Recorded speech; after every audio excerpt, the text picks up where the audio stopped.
turns out that the Federal Reserve was used to help finance World War I on this side of the ocean. It was an enormously profitable enterprise, World War I, for America, and one of the groups that heretofore had been hanging on by its fingernails throughout the 19th century started to be profitable, and those were the farmers. And the reason the farmers always had a difficult time in the 19th century, well, one of the reasons, is that the technology curve, improvements in farm productivity, were so great, by the time the farmers would get their produce to market, the price was many times less than it cost them to produce the product. However, with World War I, farming became very profitable because they were selling their goods to Europe. The farms in Europe were decimated. And after World War I, prior to the farms coming back in Europe, the farms were still profitable. And what do you do if you have a very profitable business? Well, one of the things you do is you look to expand. And if you're a farmer, expanding means buying farmland. And where do you get the money to buy the farmland? Well, you go borrow it from the bank. And where does the bank get the money? The bank starts issuing all through the Midwest these gold certificates and silver certificates for which they did not have gold and for which they did not have silver. And then around 1920, 1921, three things conspired to spoil the party. And the first thing that happened is that the farms in Europe started to come back online, so the farmers started to lose that market. And then the second thing that happened, and people in the East don't know this, but you folks in Montana probably do know this, in those days, a third of all farm produce went to feed the horses. But now the automobile came online, and so they started to lose that market, and then the weather turned bad. And the next thing you know, throughout the early 1920s, you start to get farm defaults, defaults on loans the farmers had to banks, and you start to have bank failures at a very low level. And so what the banks did, and it's very profitable issuing these paper certificates on which they get 8% or whatever interest, they start loaning to industry. But by the mid-1920s, industry is all loaned up. The Ford Motor Companies of the world, they have excess capacity everywhere, no inflation. And so who else to loan to? Well, they start loaning to stock speculators, and they start loaning to real estate people.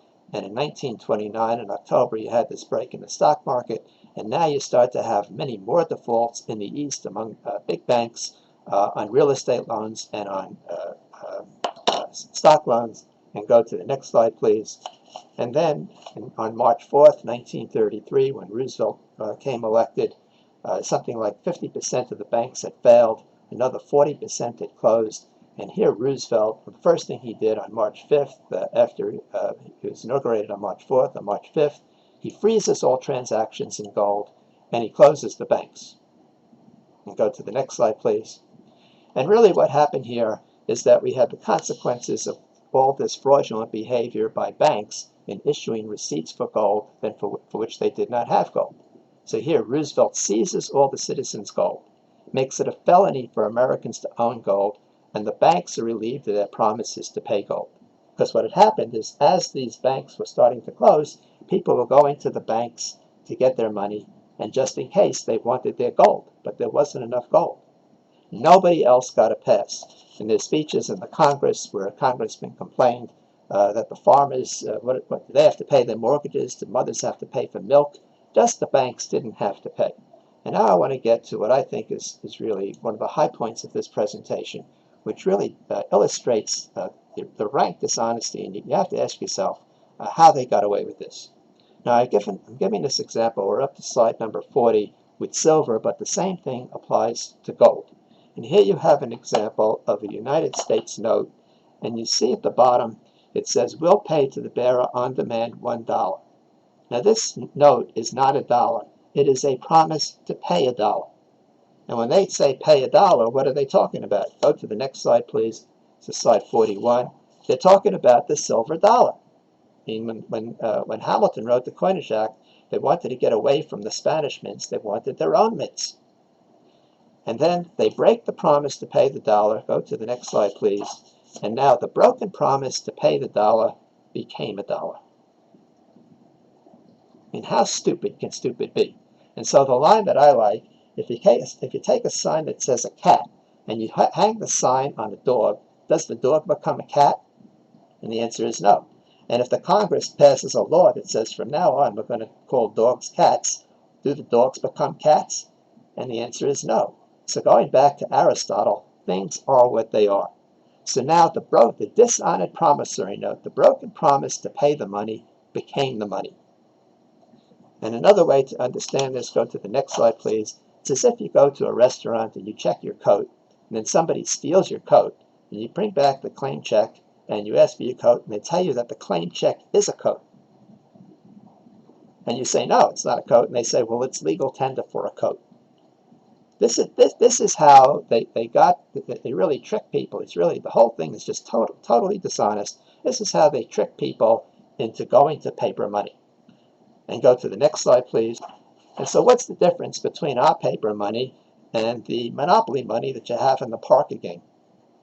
And the answer is there's no difference whatsoever, except that our money is all gussied up with seals and signatures. And go to the next slide, please. One of the things we're very proud of, we're on slide 45 in this country, is what we call the rule of law. And part of the rule of law is that if we enter into voluntary contracts that are not antithetical to public purpose, that the courts will enforce those contracts. And a vital subset of contract law is what we call promises to pay, which are evidenced by what we call promissory notes, also known as notes. And go to the next slide, please. And this is an example of a Federal Reserve note. Now, for a note to be legal, to be a real note, it has to have 4 elements. It has to have a maker, somebody who's going to make payment. It has to have a payee, somebody who's going to receive payment.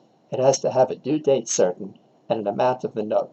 If any of the elements are missing, that note is not a note and it's not enforceable. So if I were to buy a car from one of you, for example, and give you a note, say, for $10,000, but not have a due date on it, there'd be no way for you to enforce that. So looking at this slide on page 46, here we have the Federal Reserve note. The maker is the Federal Reserve. Go to the next slide, please. The payee is the bearer. The due date certain is on demand, and the amount of the note is $20. It's a $20 promissory note. And go to the next slide, slide 48. And here you see they took off the payee, and they took off the due date, but they continued to call this a note. This is a misrepresentation. This is not a note. So again, back to my example, if you have a sign that says cat and you hang it on a dog, the dog does not become a cat. These federal notes are not notes. They're really just tokens. And go to the next slide, please. Now imagine if the money we had, folks, if they didn't call it Federal Reserve notes, if they called it Federal Reserve tokens. You know, have a little different ring to it, don't you think? But why does it matter? What's the difference if it's a real note or not? And the difference is that, go to the next slide, please. We're up to slide 50. In some cases, tokens are better than money.